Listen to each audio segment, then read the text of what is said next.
একটু দাঁড়ান, ভবিষ্যতে আপনি কি ধনী হবেন নাকি গরিবই থেকে যাবেন? এই ভিডিওটিতে রয়েছে একটি খুবই গুরুত্বপূর্ণ সাইকোলজিক্যাল টেস্ট, যার মাধ্যমে জানতে পারবেন আপনার ভবিষ্যৎ কেমন হবে। আপনি কি খুবই দরিদ্র অবস্থায় জীবনযাপন করবেন নাকি প্রচুর অর্থ পয়সার মালিক হবেন? ভবিষ্যৎ তো শুধু আল্লাহ জানেন। তবে আজকের এই ভিডিওতে থাকা টেস্টটি কোনো ভবিষ্যৎবাণী নয়, বরং সায়েন্টিফিক ভাবে এই টেস্টটি এমন ভাবে সাজানো হয়েছে যার মাধ্যমে আপনার স্বভাব, আচার আচরণ, অভ্যাস, লাইফস্টাইলকে যাচাই করে একুরেট ভাবে বলে দেয়া হবে যে ভবিষ্যতে আপনি ধনী হবেন নাকি গরিব নাকি মধ্যবিত্ত হয়েই থেকে যাবেন। চলুন কথা না বাড়িয়ে শুরু করা যাক। এই টেস্টটিতে আমি আপনাকে অপশন সহ 10টি প্রশ্ন করব। 5 সেকেন্ড সময় দেয়া হবে যাতে আপনি আপনার পছন্দের উত্তরটি সিলেক্ট করতে পারেন এবং সিলেক্ট করা উত্তরটির জন্য কিছু পয়েন্ট পেয়ে যাবেন। এই পয়েন্টগুলো একসাথে নোট করবেন এবং সবগুলো প্রশ্ন শেষে আপনার মোট পয়েন্ট অনুযায়ী বলে দেয়া হবে ভবিষ্যতে আপনি কি ধনী হবেন নাকি দরিদ্র। চলুন শুরু করি। প্রথম প্রশ্ন, ধরুন আপনাকে দুটি সুযোগ দেয়া হলো। প্রথমটি হচ্ছে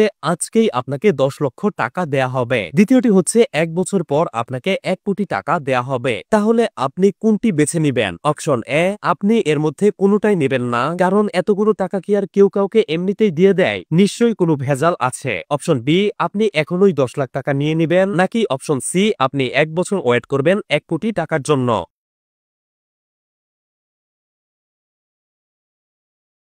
যদি আপনি প্রথম অপশনটি চয়েস করে থাকেন তাহলে আপনি পেয়েছেন 20 পয়েন্ট। যদি আপনি দ্বিতীয় অপশনটি চয়েস করে থাকেন তাহলে আপনি পেয়েছেন 10 পয়েন্ট। যদি আপনি তৃতীয় অপশনটি চয়েস করে থাকেন তাহলে আপনি পেয়েছেন 30 পয়েন্ট। দ্বিতীয় প্রশ্ন, ধরুন আপনি জুতো কিনতে গিয়েছেন এবং এক জোড়া জুতো আপনার পছন্দ হয়েছে। ঠিক তখন দোকানদার এসে বলল, যদি আপনি এক জোড়ার পরিবর্তে 2 জোড়া জুতো কিনেন তাহলে আপনাকে আরো 1 জোড়া জুতো ফ্রি দেয়া হবে, মানে 2টা কিনলে একটা ফ্রি। এখন আপনি কি করবেন? অপশন এ, ফ্রি জুতা পাওয়ার জন্য 2 জোড়া জুতা কিনবেন। অপশন বি, আরেকটু ঘুরে দেখবেন এবং পছন্দ হলে তবেই 2 জোড়া জুতো কিনবেন, নাকি অপশন সি, যে 1 জোড়া জুতো আপনার পছন্দ হয়েছিল আপনি সেই 1 জোড়া জুতোই কিনবেন।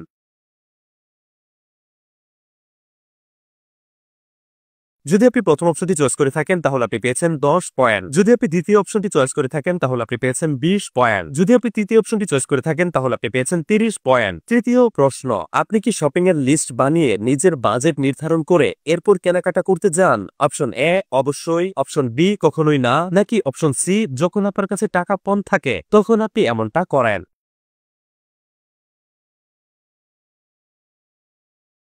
যদি আপনি প্রথম অপশনটি চয়েস করে থাকেন তাহলে আপনি পেয়েছেন 30 পয়েন্ট। যদি আপনি দ্বিতীয় অপশনটি চয়েস করে থাকেন তাহলে আপনি পেয়েছেন 10 পয়েন্ট। যদি আপনি তৃতীয় অপশনটি চয়েস করে থাকেন তাহলে আপনি পেয়েছেন 20 পয়েন্ট। চতুর্থ প্রশ্ন, বাজারে লেটেস্ট মডেলের দারুণ একটি ফোন এসেছে, সবাই সেই ফোনের খুবই প্রশংসা করছে। এদিকে আপনার কাছে যে মোবাইলটি রয়েছে সেটা পুরনো হলেও কাজ চলে যাচ্ছে ঠিকই। এমত অবস্থায় আপনি কি সেই লেটেস্ট মডেলের ফোনটি কিনবেন? অপশন এ, না, আমার পুরনো ফোন নিয়েই আমি সন্তুষ্ট।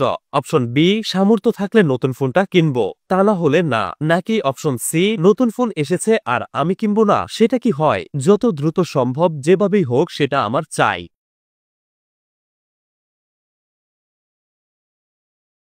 যদি আপনি প্রথম অপশনটি চয়েস করে থাকেন তাহলে আপনি পেয়েছেন 30 পয়েন্ট। যদি আপনি দ্বিতীয় অপশনটি চয়েস করে থাকেন তাহলে আপনি পেয়েছেন 20 পয়েন্ট। যদি আপনি তৃতীয় অপশনটি চয়েস করে থাকেন তাহলে আপনি পেয়েছেন 10 পয়েন্ট। পঞ্চম প্রশ্ন, আপনার জন্মদিনে গিফট হিসেবে কোন জিনিসটা পেলে আপনি সবচেয়ে বেশি খুশি হন? অপশন এ, নগদ টাকা। অপশন বি, বই অথবা শিক্ষামূলক কোনো জিনিস, নাকি অপশন সি, এমন কোনো গিফট যা আপনি কখনোই নিজের জন্য কিনতে পারবেন না, অর্থাৎ আপনার সামর্থ্য নেই।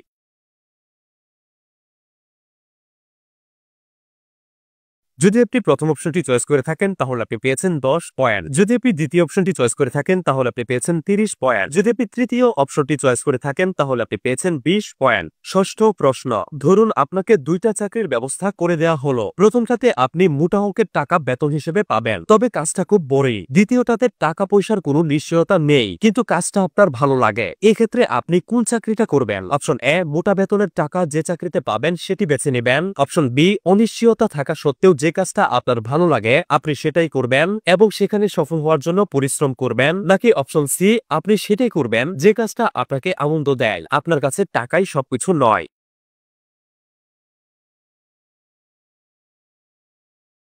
যদি আপনি প্রথম অপশনটি চয়েস করে থাকেন তাহলে আপনি পেয়েছেন 20 পয়েন্ট। যদি আপনি দ্বিতীয় অপশনটি চয়েস করে থাকেন তাহলে আপনি পেয়েছেন 30 পয়েন্ট। যদি আপনি তৃতীয় অপশনটি চয়েস করে থাকেন তাহলে আপনি পেয়েছেন 10 পয়েন্ট। সপ্তম প্রশ্ন, এগুলোর মধ্যে আপনি কোনটি খেতে বেশি পছন্দ করেন? অপশন এ, ফাস্টফুড জাতীয় খাবার আপনার খুবই পছন্দের। অপশন বি, পুষ্টিকর খাবার খেতে পছন্দ করেন। নাকি অপশন সি, মাঝে মাঝে বাইরের খাবার খেতে ভালো লাগে তবে বাসার খাবারও পছন্দ করেন। যদি আপনি প্রথম অপশনটি চয়েস করে থাকেন তাহলে আপনি পেয়েছেন 10 পয়েন্ট। যদি আপনি দ্বিতীয় অপশনটি চয়েস করে থাকেন তাহলে আপনি পেয়েছেন 30 পয়েন্ট। যদি আপনি তৃতীয় অপশনটি চয়েস করে থাকেন তাহলে আপনি পেয়েছেন 20 পয়েন্ট। অষ্টম প্রশ্ন, ধরুন আপনাকে আপনার চাকরিতে প্রমোশন দেয়া হবে কিন্তু অন্যদিকে আপনার বেস্ট ফ্রেন্ডকে চাকরি থেকে ছাঁটাই করে দেওয়া হবে। এমত অবস্থায় আপনি কি করবেন? অপশন এ, প্রমোশন নেবেন না।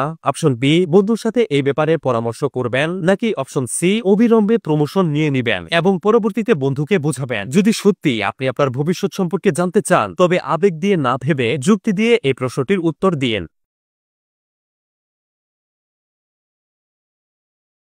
যদি আপনি প্রথম অপশনটি চয়েস করে থাকেন তাহলে আপনি পেয়েছেন 10 পয়েন্ট। যদি আপনি দ্বিতীয় অপশনটি চয়েস করে থাকেন তাহলে আপনি পেয়েছেন 20 পয়েন্ট। যদি আপনি তৃতীয় অপশনটি চয়েস করে থাকেন তাহলে আপনি পেয়েছেন 30 পয়েন্ট। নবম প্রশ্ন, ধরুন আপনার প্রিয় কোনো সেলিব্রিটি তারকা পাশের দেশে একটি প্রোগ্রামে আসবেন এবং আপনাকে সেই দেশে গিয়ে তার সাথে ফ্রিতে দেখা করার সুযোগ দেয়া হলো, কিন্তু বিমান ভাড়া এবং থাকা খাওয়ার খরচ আপনার নিজেরটা নিজেকেই দিতে হবে। আপনি কি করবেন? অপশন এ, আপনি যাবেন না। অপশন বি, অবশ্যই যাবেন। আফটার অল এমন সুবর্ণ সুযোগ কি বারবার আসে?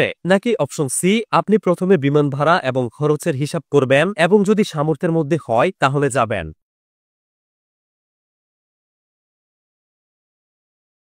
যদি আপনি প্রথম অপশনটি চয়েস করে থাকেন তাহলে আপনি পেয়েছেন 30 পয়েন্ট। যদি আপনি দ্বিতীয় অপশনটি চয়েস করে থাকেন তাহলে আপনি পেয়েছেন 10 পয়েন্ট। যদি আপনি তৃতীয় অপশনটি চয়েস করে থাকেন তাহলে আপনি পেয়েছেন 20 পয়েন্ট। দশম অর্থাৎ শেষ প্রশ্ন, এই প্রশ্নটি হচ্ছে এই ভিডিওর সবথেকে কঠিন প্রশ্ন। আপনার মতে জীবনের আসল অর্থ কি? আপনার জীবনের উদ্দেশ্য কি? অপশন এ, জীবনে সফল হওয়া, ধনী হওয়া এবং নিজের সকল ইচ্ছা আকাঙ্ক্ষা পূরণ করা। অপশন বি, জীবনকে আপনার কাল্পনিক স্বপ্নের মতো উপভোগ করা। নাকি অপশন সি, এই পৃথিবীটাকে উন্নত করা, ভালো ভালো পরিবর্তন করা।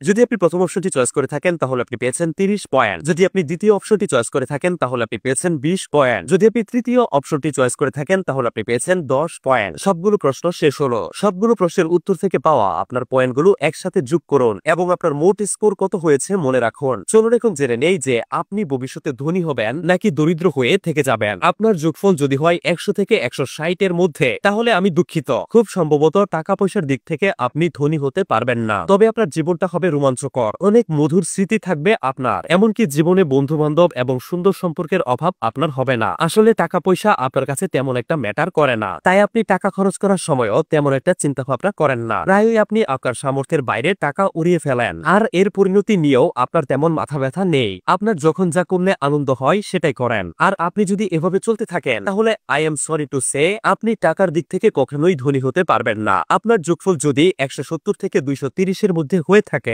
তবে আপনার টাকার পরিমাণ থাকবে মাঝামাঝি রকমের, মানে খুব বেশিও না আবার খুব কমও না। প্রয়োজন মতো নিত্য প্রয়োজনীয় জিনিসপত্র কেনার জন্য আপনাকে কখনোই ভাবতে হবে না। সামান্য সঞ্চয়ও থাকতে পারে, তবে আপনি খুব বেশি একটা বড়লোক হতে পারবেন না। আপনি টাকার মূল্য বুঝেন এবং টাকা কামাই করতে যে কি পরিমাণ কষ্ট সেটাও জানেন, তাই অযথা টাকা উড়ানোর বদভ্যাস আপনার ভেতরে একদমই নেই। আপনার যোগফল যদি হয় 240 থেকে 300 এর মধ্যে তাহলে কনগ্রাচুলেশন, ভবিষ্যতে আপনি অনেক বড় একজন ধনী ব্যক্তি হবেন, এটার সম্ভাবনা অনেক বেশি। টাকা পয়সা হবে আপনার হাতের ময়লা। আপনার জীবনে টাকাই আপনার জন্য সবচেয়ে বেশি ইম্পর্টেন্ট এবং বেশি বেশি টাকা ইনকাম করার জন্য যথাসম্ভব পরিশ্রম করতে আপনার কোনো আপত্তি নেই। টাকার মূল্য আপনি বুঝেন এবং ধনী হওয়ার মন মানসিকতা আপনার মধ্যে যথেষ্ট পরিমাণে রয়েছে। টাকা কামানোর জন্য আপনি দৃঢ় প্রতিজ্ঞ, আর এমন মন মানসিকতা নিয়ে চলতে থাকলে অনেক বেশি চান্স রয়েছে যে ভবিষ্যতে আপনি একজন কোটিপতি হবেন। তো এই ছিল আজকের টেস্ট। কমেন্ট করে জানিয়ে দিন আপনার পয়েন্ট কত হয়েছে। ভিডিওটি ভালো লাগলে এবং এরকম ভিডিও আরো পেতে অবশ্যই একটি লাইক দিবেন।